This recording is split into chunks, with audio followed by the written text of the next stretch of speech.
Количество информации в мире удваивается каждые 2 года. И сейчас это несколько миллиардов терабайт данных.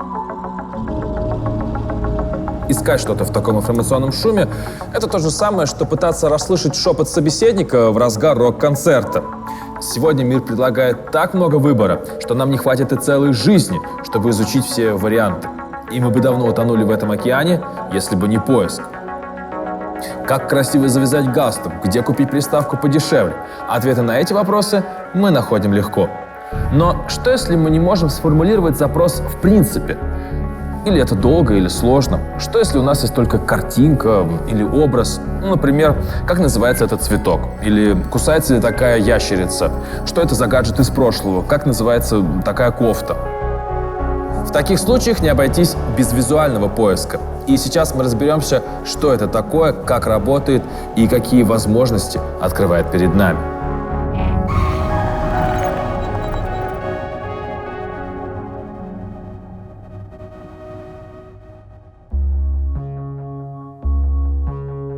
Мы получаем визуальную информацию и учимся ее распознавать с самого рождения. Форма объектов, их цвет, то, какое место они занимают в пространстве и в целом в природе, связь между ними. Все это мы узнаем естественным образом из собственного опыта. Да, в каждого из нас вшит неплохой алгоритм визуального поиска. Не идеальный, конечно, взять хотя бы оптические иллюзии, но все же неплохой. И если я вам покажу какие-то 2 объекта, вы без проблем найдете сходство и различия между ними. С этим справится даже ребенок. Но что, если информации становится слишком много? Что, если новые, уникальные объекты появляются чуть ли не каждый день? И получается, что мы видим все больше и больше, но знаем все меньше и меньше. В таком случае нам могут помочь компьютеры, ведь они способны накапливать информацию бесконечно. Единственное, что для начала нам нужно научить компьютер распознавать объекты не хуже, чем это делает человек.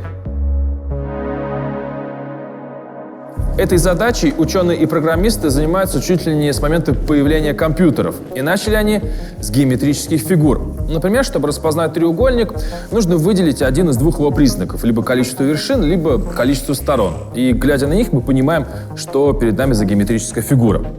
Например, чтение штрих-кода как раз-таки подобное распознавание. Выделяем признаки, описываем их функциями и ищем на объекте, который нужно распознать. Звучит как план.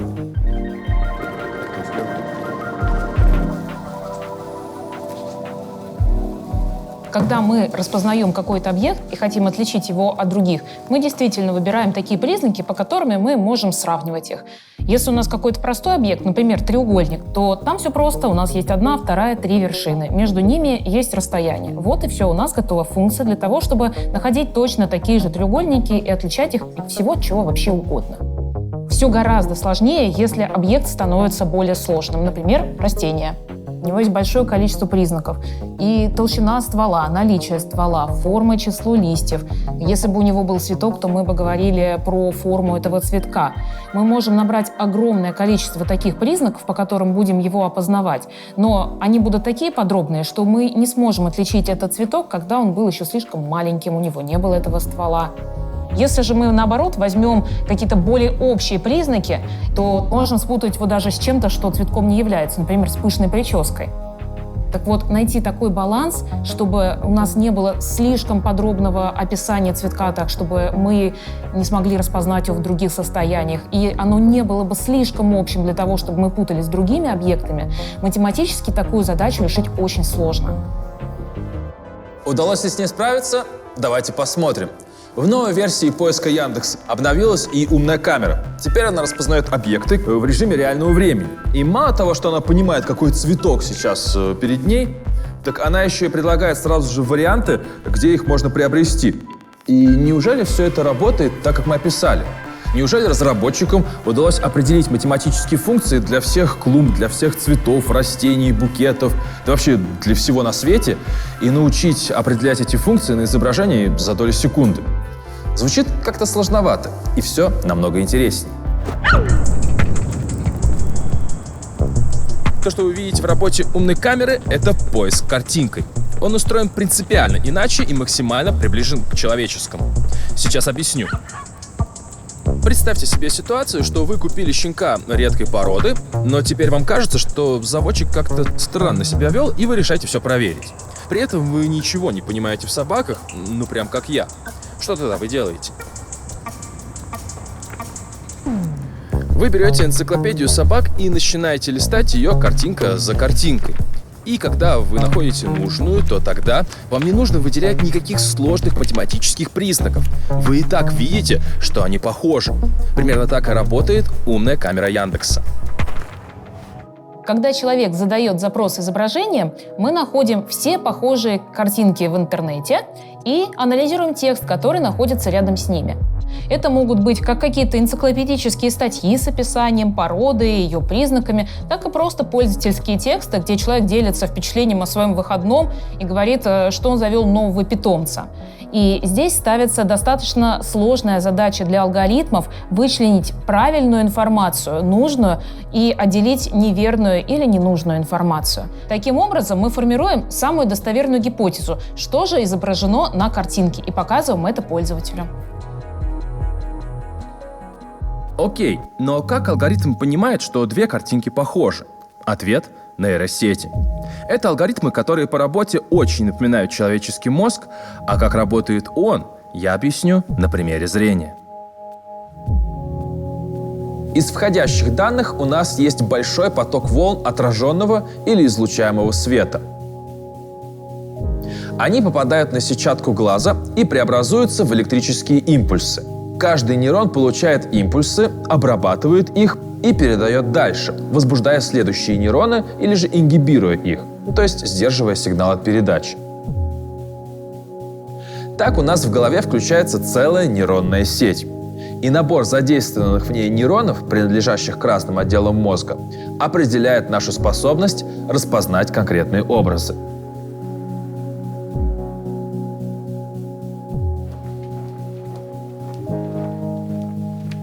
Как и мозг, искусственные нейронные сети состоят из огромного количества относительно простых структурных элементов – нейронов. Нейрон получает на вход сигналы от своих соседей и пытается выделить в этих сигналах какой-то признак, за который он отвечает. Если он находит такой признак, то он активируется и передает сигнал дальше, в свою очередь, уже другим своим соседям. Настоящая сложность рождается, когда мы объединяем эти нейроны друг с другом в большую сеть и начинаем, как мы это называем, обучать эту систему. Алгоритм получает на вход изображение и показывает нам результат его обработки, свою гипотезу о том, что представлено на этом изображении. Мы смотрим, и если нам не нравится, говорим «переделай». Так алгоритм и обучается. Тыкается, меняет связи между нейронами, пока не получит результат, который нас устроит. И такую операцию необходимо проделывать очень большое количество раз на огромном массиве данных. И именно это и требует огромных вычислительных ресурсов. В головном мозге содержится около 90 миллиардов нейронов, которые еще и связаны между собой. Поэтому одна из главных проблем при попытке сделать искусственный интеллект, который работает как мозг, это вычислительные мощности.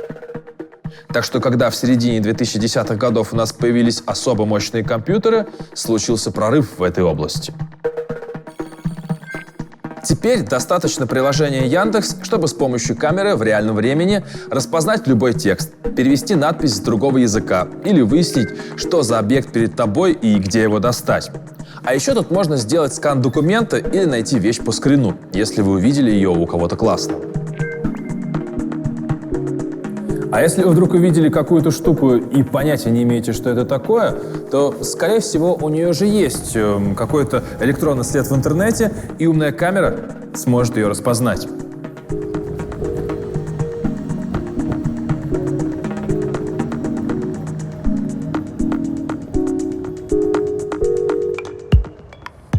Окей, нейросети помогают найти две похожие картинки.